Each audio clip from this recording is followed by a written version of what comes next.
Who are the people who are getting promoted? What does that look like? Are they the people who are performing at the highest level? Are they the people that are taking on a lot of work? Are they the people that are the loudest in the room? Can you start to identify some of the patterns and articulate what that looks like? And it's something that's different for every individual, but sometimes it's monetary, sometimes it's more about the ability to have that credibility with language in a title. Sometimes it's something else.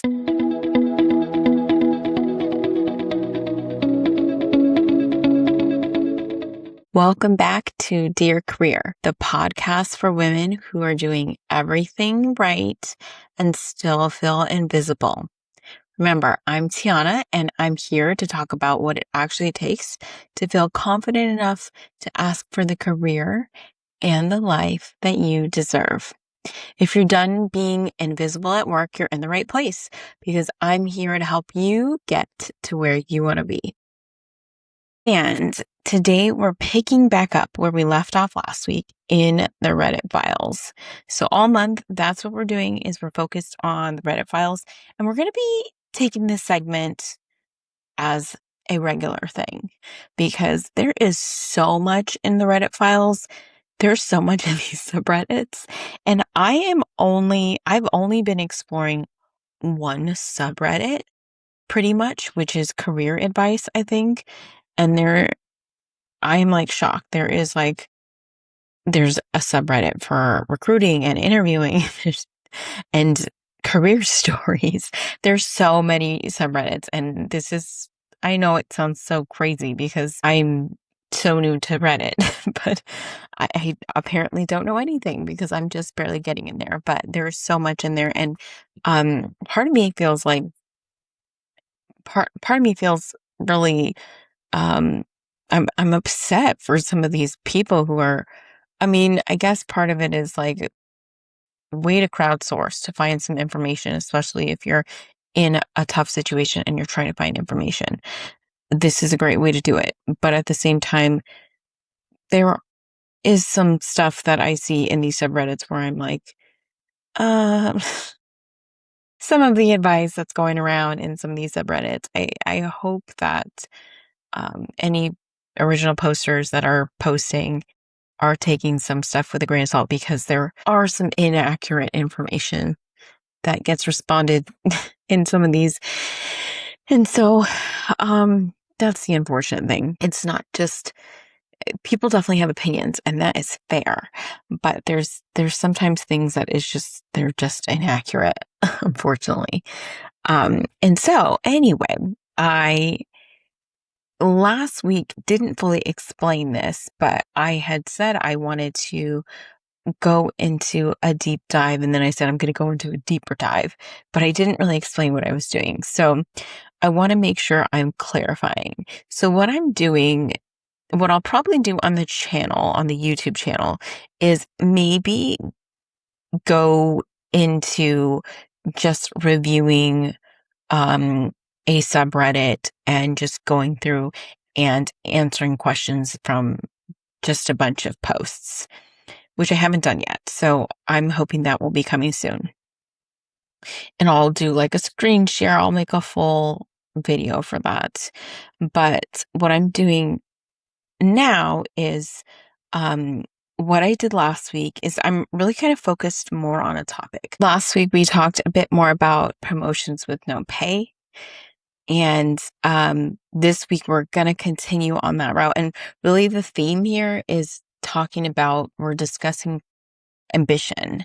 And really, that through line is we're focusing on that ambition and the follow through of maybe what's not happening when ambition's not being recognized or ambition isn't fully being honored.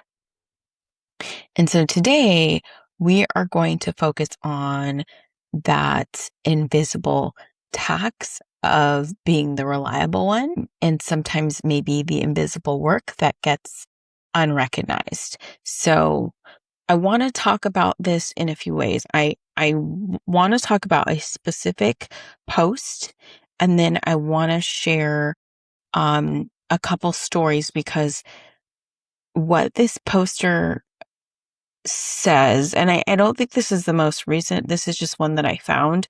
Um, and there's so much to talk about in these Reddit files. I'm so glad I'm doing this. I'm so glad this was recommended to me because there is so much here to learn. But what we're going to do is we're going to go into this original poster's post. And then because what they're talking about is something that I've heard from people that are close to me and my friends. And sometimes I've actually heard a few things from my clients as well on this same topic that I know this is so, so common that I want to make sure that we talk about this theme that's going to happen and kind of talk a little bit more about the whys of why this occurs and why this happens. So I think there's a lot of resources out there to support what we're going to talk about, and we'll explain that. But let's go ahead for now and we'll get into it. Okay, so this first post I'm going to read is titled, "What are the best steps after being passed up for a promotion?" Now, this is one that's not too old. It was only posted 8 days ago, so it's pretty fresh, but I did notice this is under the career guidance subreddit, and I did notice that there were several postings that were similar, but this is what the original poster um, went ahead and posted, but there were several different similar topics that were kind of in the same category. So let's read what they said. "I work in a tech-based consulting job and was recently passed over in the most recent mid-year promotion cycle. I have not yet had a conversation with my manager about, so I'm hoping to get a bit of guidance about the right question to ask and the best steps from here. For context, I am fairly junior in the organization and returned from 8 months of parental leave on a part-time basis 10 months ago and resumed full-time work 6 months ago. I'm mostly work from home, going into the office for once a fortnight or so. A fortnight is every 2 weeks. Once a fortnight, every 2 weeks. So I'm assuming this is a European country. So going into the office once a fortnight or so due to a long commute and small children. I enjoy my job and don't think I'm ready to move on, but do believe that I am already performing at the promoted position and have been told as such by several people in a management position. What are the best steps to take / questions to ask my manager to gain a bit of clarity around reasoning / best steps from here?" In parentheses, he did not necessarily decide the promotions, but was likely privy to or involved in the conversation in some way. Thank you. Okay. Interesting. So this is a question that I've actually I've had friends come to me with. Like I said, I've talked to clients about. Let's break this down a little bit. So I don't know if this poster, I can't assume that this is a female poster, but I'm going to approach it as if it is a female poster. And the reason why I'm doing that is because my audience is mostly women. And also because I think that will make sense to how I'm going to respond to this. But I do want to just bring this back a little bit. So for context, this poster does write, I'm fairly junior in the organization. So that to me, I'm not sure what that means exactly. Are they junior because they are newer to the organization, or are they junior in level of position? Those are two different things. So it's hard to make sense of that. Either way, that doesn't actually matter when it comes to promotion if you are performing at the level required for whatever that next step of advancement is or promotion is. So whether you've been at the organization for 6 months, or, you're a junior product manager versus, just a product manager, or you're trying to become a senior product manager or whatever that is. The time doesn't necessarily matter that you've been with the organization, nor does the level matter. Your work matters, what you're contributing, your output is what matters, your quality of work. Now, I don't know how your work is being measured. So that's a big part that is missing here. And this person is asking, what are the best steps / questions to ask my manager to gain a bit of clarity around reasoning / best steps from here. Now, there's a couple things that I think I want to kind of dig in a little bit with this. This person is approaching this as if they are being passed up for a promotion. I don't know if this person has seen other people get promoted and they were the only ones that didn't, but this person also said they felt the need to say that they returned from 8 months of parental leave on a part-time basis 10 months ago, and then resumed work 6 months, full-time work 6 months. So for the last 6 months, they've been working full-time, but technically they've been back at work for 10 months.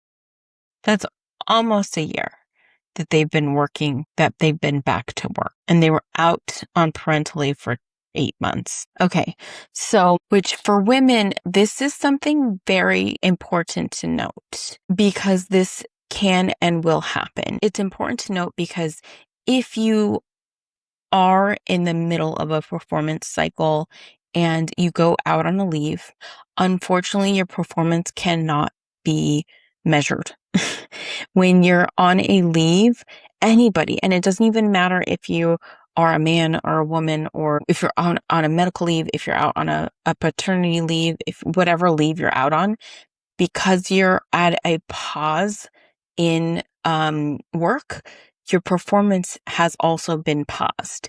You are not working, and due to that, you are unable to be measured by performance. So for that amount of months in the year, you cannot, the rest of the world has to go. The rest of the work has to continue, and it unfortunately has to continue around you or without you while you're out, but your work has to be paused, and as it should be. It isn't fair to measure your performance while you're out on a leave because you're unable to perform. You don't want to be measured on work that you couldn't actually do because you were having a child. In this case, it sounds like. So those kinds of things are actually good and fair to put in place. But what sounds like is unsure here is that once this person was returned to work, were they being measured fairly and accurately upon their return? That's something that I'm not quite sure. Now, it says was recently passed over in the mid-year promotion cycle. So that is something to get clarity on. Mid-year is only halfway through the year. If this person has only returned to work full-time in the last 6 months, potentially they may have just missed the mid-year cycle for that cycle of promotion. It doesn't mean that they're not on track to being promoted, but we don't really know what is in place for the rules and regulations of the performance cycle for that organization. So it could be like a logistical thing that they would need to get clarity on based on the rules and regulations of that organization and how they structure performance rules. So it could be something that's very simple that needs clarity. But what I would be more curious about and what I would recommend this person or any women that are in this situation to dig a little deeper on is really taking a moment to reflect on this. So one of the things that comes up quite frequently for friends of mine, for other women I've talked to, is how they feel that they tend to take on more work and they're performing at a high level, but they're not getting rewarded at work or being recognized by receiving either promotions or title changes or whatever it is to level them up to the next level. And it's something that's different for every individual, but sometimes it's monetary, sometimes it's more about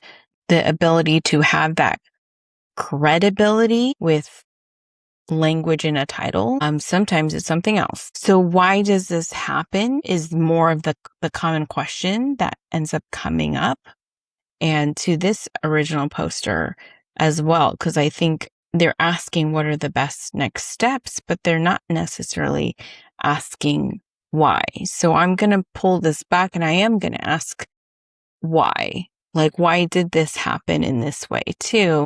I think this is a really important question to sit with because it's really a matter of self-reflecting in where you can start with yourself and where you can continue to grow and develop. What are your own areas of opportunity in your ambition? Where can you grow and where do you struggle to advocate for yourself? This is easier said than done.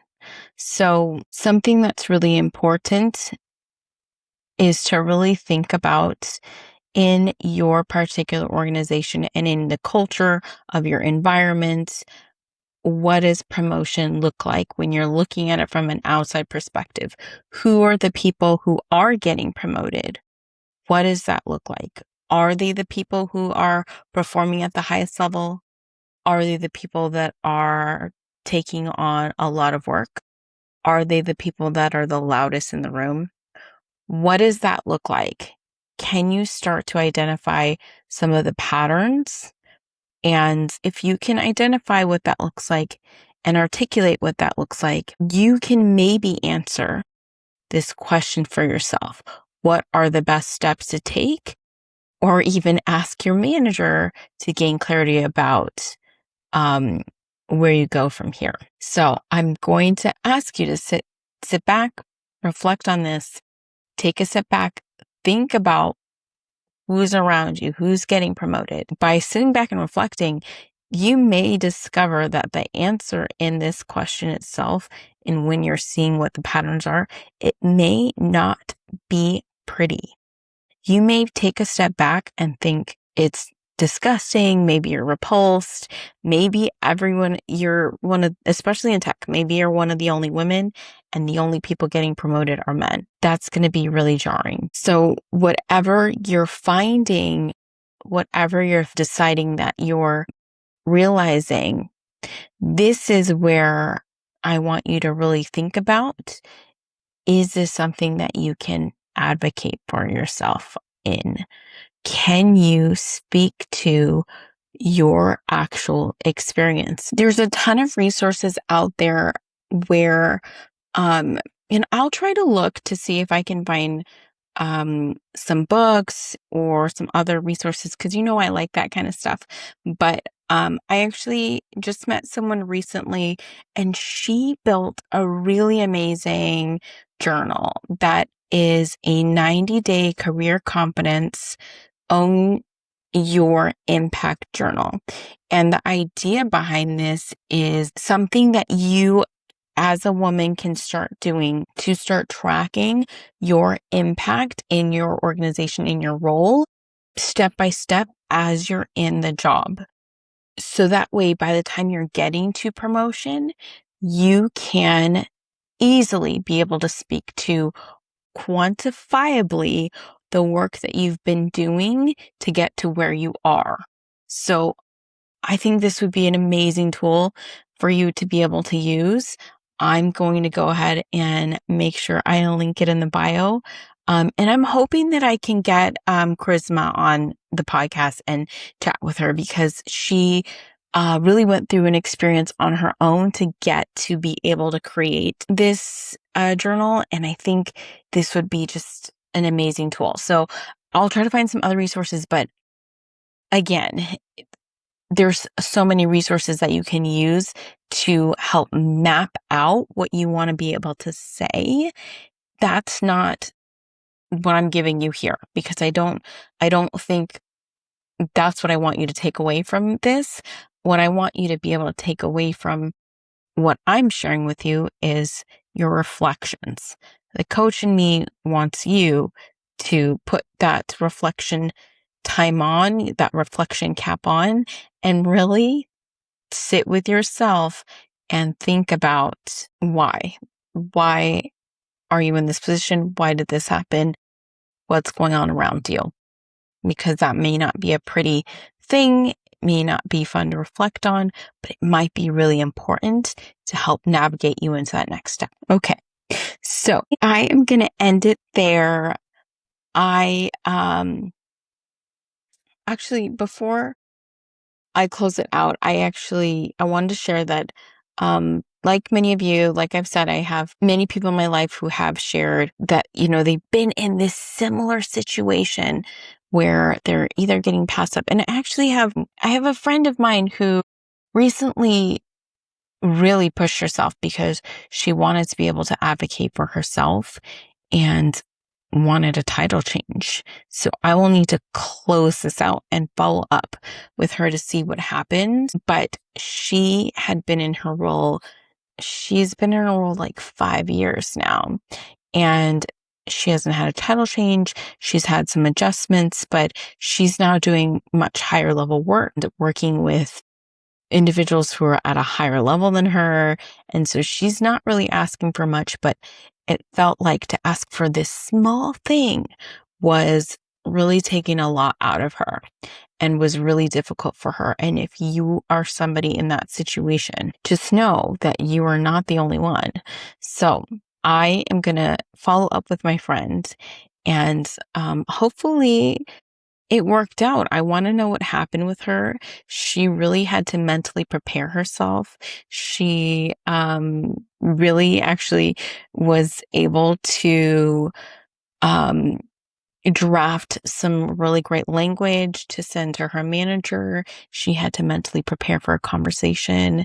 She did send the message, but I don't think she had the conversation just yet. So I want to see what happens. I was really cheering for her. I know that she is more than ready for this title change and more than deserving. So um, I am hoping that that turned out the way she wanted, but I'll have to share an update next time. But I am going to end it there. I know I've chatted on for so long, but we will be back next week, because in the next episode, we're going to continue on this ambition topic, and we're going to keep with this ambition reckoning segment, and we are going to get back into one of our favorite talked about topics of negotiating, and really kind of get into something a little slightly different, because I've broken down some ways that you can negotiate. And next week, we're going to talk more about not just it being a skills gap, because if you've been paying attention, you now have more information. You have some more skills about negotiating, but we are going to see why negotiating can be such a hurdle to overcome. So stay tuned if you're interested in that. We'll get into that next week. I'm excited to get into that piece. I know there's some topics in Reddit about negotiating. So we'll get into that. And then, we'll have to kind of get into some new stuff next month. I am going to get into more moon stuff, I think, next month. But that's it for this episode. If this has helped you feel a little bit more grounded, a little bit more ready to ask for what you've deserved, please share this with somebody who needs to hear it too. But that's all I have for now. I look forward to seeing you next time. I'll just see you in the next one. Bye.